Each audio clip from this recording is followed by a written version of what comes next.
O Felipe já fez a oração, então eu gostaria de convidar vocês para baixar as cabeças para fazer só mais uma oração para que a palavra possa penetrar no nosso coração e na nossa mente esta noite, no nome de Jesus. Ó Pai querido, primeiramente eu quero lhe agradecer, Senhor Santo, por essa oportunidade aqui, Deus, de trazer a sua palavra. Peço, no nome do seu Filho amado, Jesus Cristo, que o Senhor venha penetrar no coração dos irmãos. Senhor, prepara a terra, ara, Senhor, ara o coração deles, para que eles possam receber a semente e possa dar bons frutos, Senhor. Que possamos ter discernimento da sua palavra, possamos abrir nossa mente e em sua presença te damos reverência, Senhor, que nada venha nos distrair essa noite, no nome do Senhor Jesus. A Ti é toda a honra, Pai, todo o poder, toda a glória e todo o louvor. Amém, amém. Irmãos, podem se assentar, por favor. Convido vocês a abrir a palavra, a Bíblia, ou smartphones, em Mateus, capítulo 5, versículo 23.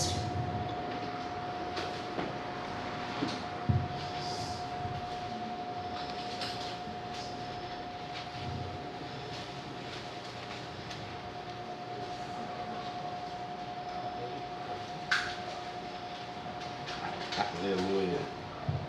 Quem achou? Amém? Amém. 5:23. Eu tenho a NTLH, vou ler para vocês. Portanto, se você estiver oferecendo no altar a sua oferta a Deus e lembrar que o seu irmão tem alguma queixa contra você, deixe a sua oferta ali, na frente do altar, e vá logo fazer as pazes com o seu irmão. Depois volte e ofereça a sua oferta a Deus. Bom, irmãos, existem alguns versículos da Bíblia, alguns textos, que são divisores de águas na nossa vida. E se nós não tomarmos uma atitude de seguir o que a palavra nos ordena, às vezes a nossa vida ela não vai para frente, ela não vai mudar. Então, nós temos que seguir o que a palavra nos manda. Então, o contrário também é verdade. Se nós continuarmos na passividade, nada vai nos acontecer. Então, a palavra que eu vou pregar hoje para vocês é uma palavra pequena, porém eu vejo ela como uma palavra assim, importantíssima, essencial na vida cristã. E é o perdão. Então existem algumas coisas em nossas vidas, algumas barreiras, algumas dificuldades em N áreas das nossas vidas que não mudam, que não vão para frente, que não avançam. Obrigada. E eu gostaria de dizer para vocês que isso tudo que acontece, eu gostaria de dizer essa noite para vocês que isso tudo que está acontecendo, essas barreiras, esse fato de não prosperarmos na nossa vida é devido à falta de perdão. Porque o que acontece? A pessoa que não perdoa, que não libera o perdão, ela não avança, ela não prospera, ela é uma pessoa triste, ela é uma pessoa pessimista, é uma pessoa que está nutrindo um sentimento de ódio com o irmão. Então, isso acaba acarretando problemas espirituais na nossa vida, barreiras, muralhas. Então, eu quero dizer para vocês essa noite que a falta de perdão, ela tranca todas as bênçãos do Senhor em nossas vidas. E isso não é um teatro que eu estou fazendo aqui, uma peça, não. Isso é a palavra de Deus que diz.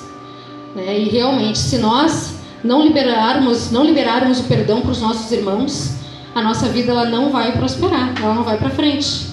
Existem coisas que somente a liberação do perdão pode liberar a nossa prosperidade, as bênçãos de Deus sobre nós.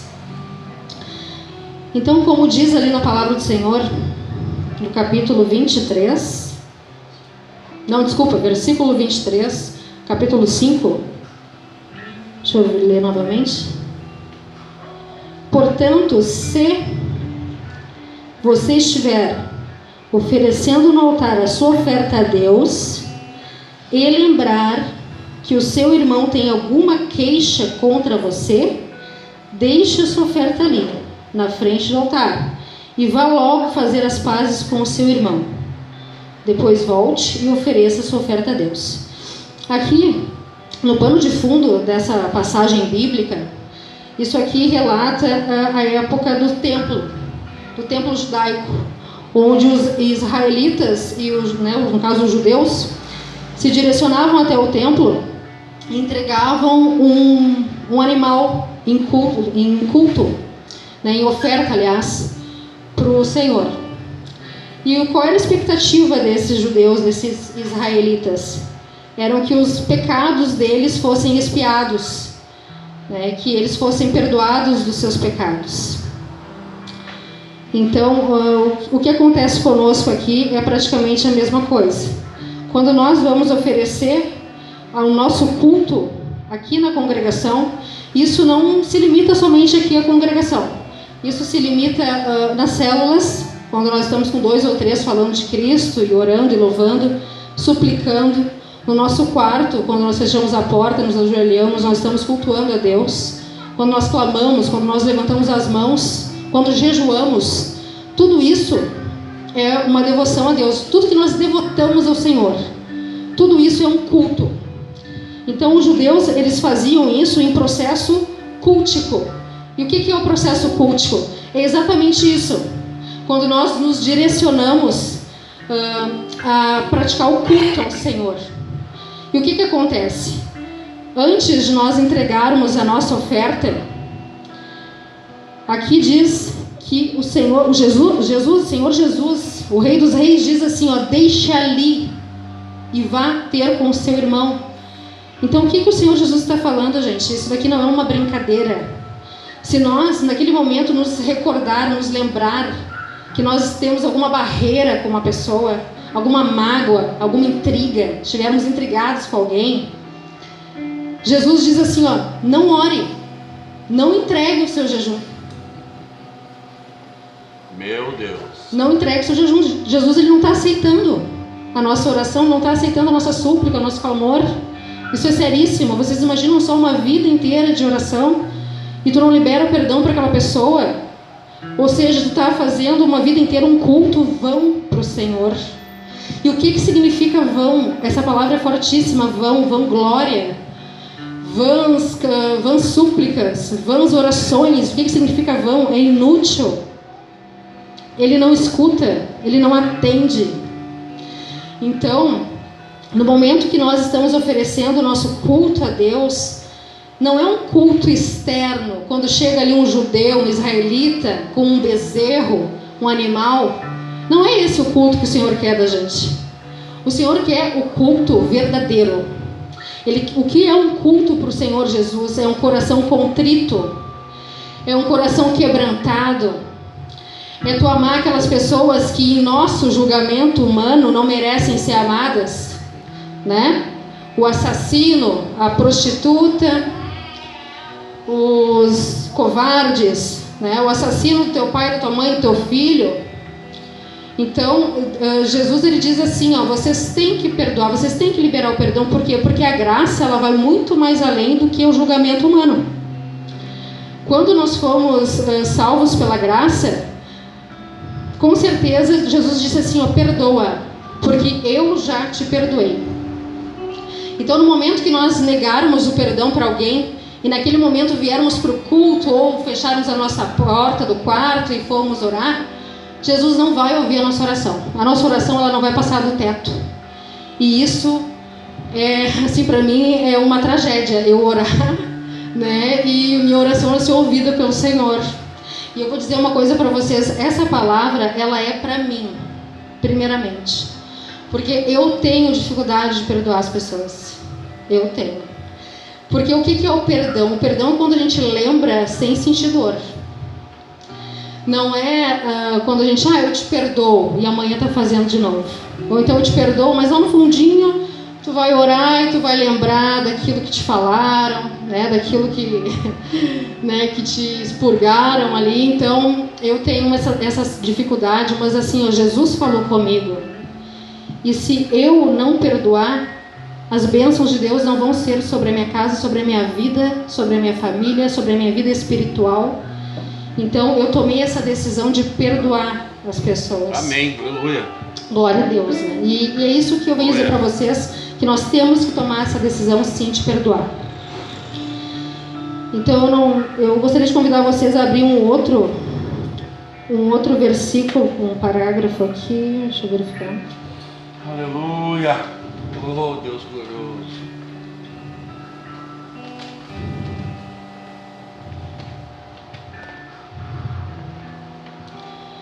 Primeira João 4:20. Keila, por favor, 1 João 4:20.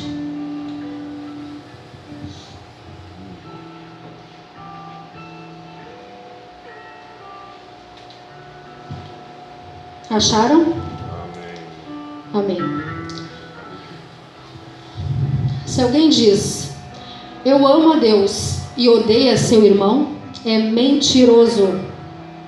Pois quem não ama seu irmão ao qual viu, não pode amar a Deus a quem não viu. E dele temos este mandamento, que quem ama a Deus, ame também a seu irmão. Então, irmãos, o que essa palavra tem a ver lá com Mateus 5, versículo 23? Se alguém diz eu amo a Deus e odeia seu irmão, é mentiroso. Por quê? Porque a prova do amor por Deus, o amor que nós temos por Deus, é o quanto nós estamos perdoando os nossos irmãos. Porque não tem como nós amarmos a Deus se nós odiamos uma pessoa que foi feita por Deus, que é uma criatura feita pelo Senhor também. Então como vamos amar a Deus se não perdoamos nosso irmão? Nós estamos sendo hipócritas, nós estamos sendo que nem os fariseus. Os fariseus amavam a lei, amavam Moisés, mas odiavam o publicano, odiavam o prostituto, o leproso. Nós estamos iguais. Então, Jesus Cristo está mandando nós tomarmos uma atitude de perdoar. Independentemente de quem seja, nós temos que perdoar. Se nós queremos ter uma vida abençoada aqui, nós temos que perdoar as pessoas. Isso é um mandamento. Jesus, ele não pede, ele manda nós praticarmos o perdão. Então esse versículo, ele é a chave em relação a Mateus 5:23, porque lá diz sobre a oferta e aqui sobre a reconciliação. E qual é aquele irmão que odeia, né? O irmão que odeia é o irmão que não libera o perdão. Então nós estamos odiando as pessoas. Isso é grave, isso é seríssimo. Tem um outro capítulo aqui da Bíblia, no livro de 1 Pedro, que eu gostaria de falar para os maridos aqui da igreja, para os maridões aqui, que é referente à família. Então eu convido vocês, não só para os maridos, futuros maridos também, Adriana, futuros maridos também. Futuros maridos também, né? Porque a palavra é aprendizado. Recebe em nome de Jesus. Ó, glória. 1 Pedro, capítulo 3, versículo 7. Do mesmo modo... Não, ainda não... Certo. 1 Pedro 3, 7. Igualmente vós, maridos, vivei com elas, suas esposas, né? Com entendimento, dando honra à mulher como vaso mais frágil e como sendo elas herdeiras convosco da graça da vida, para que não sejam impedidas as vossas orações. Tá bom. Então, assim, o que diz esse capítulo? Se o marido não tratar a esposa com honra, com dignidade, as orações elas não vão passar do teto. O Senhor não vai ouvir a oração dos maridos. E sendo assim, se não ouvir a oração do marido, que é o sacerdote, que é o varão, a família não tem como ser abençoada. Isso é importante. Então, qual é o ser, irmãos, que Deus mais se manifesta? Não é no cachorro, nem no gato, nem no papagaio, periquito. Deus se manifesta nos homens. Então, se vocês querem amar as pessoas, a Deus, ame as pessoas. Ame a sua esposa, ame o seu marido. Mas não somente as pessoas que têm um afeto por nós. Ame também aqueles que não merecem ser amados no nosso julgamento humano. Então, se nós temos barreiras, irmãos, eu não vou me esticar muito com a palavra, que eu ainda quero apresentar um vídeo para vocês. Se nós temos barreiras, hoje eu convido vocês a quebrar essas barreiras. Liguem para aquelas pessoas que vocês não liberaram o perdão. Não esperem elas estar num leito de um hospital para morrer e vocês irem lá e quererem perdoar ou pedir perdão também, porque nós também devemos confessar nossos pecados, devemos perdoar os nossos irmãos. Então não esperem isso acontecer. Perdoem, quebrem as barreiras, vençam Satanás. Não deem lugar ao diabo. No momento onde nós não perdoamos, o diabo toma conta, nós damos legalidade para Satanás entrar na nossa vida espiritual. E essa legalidade, a principal, é a falta de perdão. Nós, como igreja, como cristãos, nós temos que dar o exemplo para este mundo que está perdido. Esse mundo, ele não tem como ele se converter se nós formos iguais a ele. As pessoas têm que ver um diferencial na igreja. É isso que atrai o mundano. É isso que atrai o ímpio. É o diferencial da igreja. Então, não fiquem julgando. Não vamos mais julgar. Vamos perdoar. Vamos praticar o amor ao próximo. Eu sei que é difícil. Mas, se nós temos o Espírito Santo de Deus, não é difícil. Eu acho que é muito mais difícil tu passar anos sem falar com uma pessoa do que tu chegar diante dela, porque tu é um ponto de luz, porque nós temos a luz do mundo, nós somos ela. É muito mais fácil chegarmos diante dela e falar assim: me perdoa, ou então eu libero o perdão para ti, vamos passar uma borracha nisso, vamos começar uma nova vida. Eu acredito que isso é muito mais importante do que ficar de picuinhas, né? De que ficar remoendo. E muito mais importante do que isso, irmãos, Deus não está ouvindo as nossas orações. Imagina só passarmos uma vida inteira orando, clamando, pedindo, e Jesus nem aí para o nosso culto, porque ele está sendo desagradável para ele. Então essa é a palavra que eu deixo essa noite aqui para vocês. E peço que o Senhor nos dê graça para que nós possamos perdoar e amar as pessoas. Eu gostaria agora de pedir para Keila colocar um vídeo para vocês assistirem da maior prova de perdão que nós já tivemos aqui neste mundo, e que vocês possam ouvir esse vídeo. Em quantos braços? Foi o maior perdão e a maior prova de amor. Neste ponto, outro fenômeno ocorre. Em quantos braços se cansam, grandes ondas de câimbras percorrem seus músculos, causando intensa dor. Com estas câimbras, vem a inabilidade de empurrar-se para cima. Pendurado por seus braços, os músculos peitorais ficam paralisados e os músculos intercostais incapazes de agir. O ar pode ser expirado para os pulmões, mas não pode ser expirado. Jesus luta para se levantar a fim de tomar fôlego. Finalmente, dióxido de carbono é retido nos pulmões e no sangue, e as câimbras diminuem. Espasmodicamente, ele é capaz de se levantar, respirar e inspirar o oxigênio vital. Sem dúvida, foi durante este período que Jesus conseguiu falar as sentenças registradas.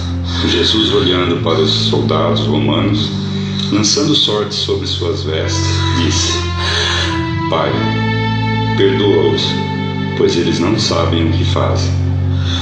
Depois de horas desta dor limitante, ciclos de contorção, câimbras nas juntas, asfixia parcial intermitente, intensa dor por causa das lascas enfiadas nos tecidos de suas costas, dilaceradas conforme ele se levantava contra o poste da cruz. Então, outra dor de agonia começa. Uma profunda dor no peito, enquanto o seu pericárdio se enche de um líquido que comprime o coração. Agora está quase acabado. A perda de líquidos dos tecidos atinge um nível crítico. O coração comprimido se esforça para bombear o sangue grosso e pesado aos tecidos. Os pulmões torturados tentam tomar pequenos golpes de ar. Os tecidos marcados pela desidratação mandam estímulos para o cérebro. Jesus suspira de sede. Uma esponja embebida em vinagre, vinho azedo, o qual era o resto da bebida dos soldados romanos, é levantado aos seus lábios. Ele aparentemente não toma este líquido. O corpo de Jesus chega ao extremo. Ele pode sentir o calafrio da morte passando sobre seu corpo. Este acontecimento traz as suas próximas palavras, provavelmente um pouco mais que um suspiro de tortura, e diz: está consumado. Sua missão de sacrifício está completa. Finalmente, ele permite o seu corpo morrer. Com uma última força, ele mais uma vez pressiona o seu peso sobre os pés contra o prego. Estica suas pernas e toma um profundo fôlego e grita seu último clamor: Pai, Pai, Pai, Pai, Pai, em tuas mãos, entrego o meu espírito.